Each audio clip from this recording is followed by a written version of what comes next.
Men have fought over the Riverlands since the Dawn Age, though that's to be expected of things that rest below the neck. Doesn't help that the Riverlands are between everything and everything else.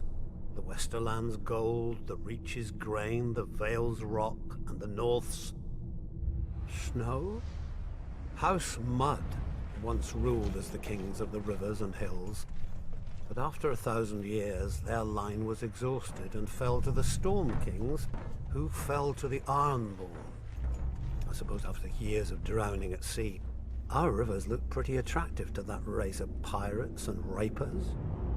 Never mind that their monstrous castle, Harrenhal, was too large to staff and garrison.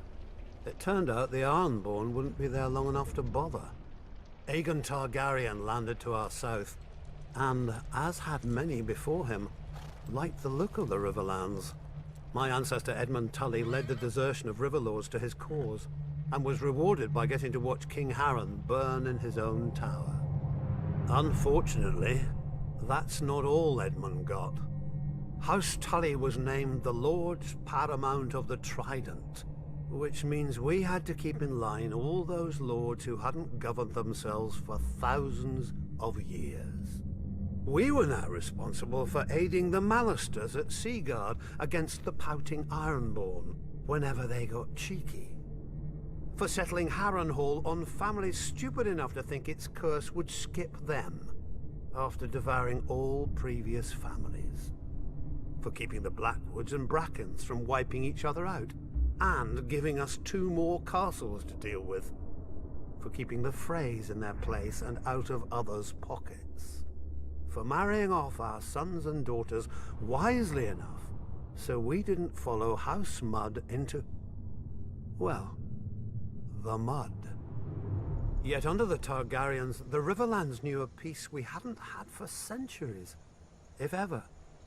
But like all good things, sooner or later it all goes to shit. And our shit had a name.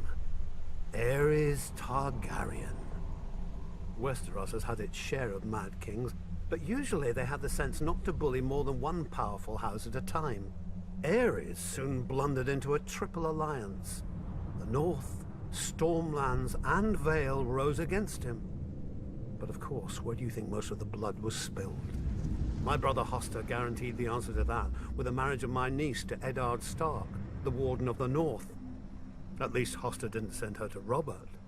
So, the Riverlands joined the war against the Mad King, and it was on one of our rivers that Prince Rhaegar died, sealing the fate of his dynasty. Robert was a great soldier and a horrible king. Drinking and whoring are their own brand of madness when you sit on a throne that everybody wants. He died, and another war started. Again the armies marched. Again the Riverlands burned. If Westeros isn't careful, pretty soon our people will grow some sense and abandon this place for a safer realm, like the Dothraki Sea. I joke, of course. The Riverlands are our home, and God's help us, we love it. Still, as they say, the king eats and the hand takes the shit. The same is true of the Riverlands. The 7 kingdoms piss, and the Riverlands change clothes.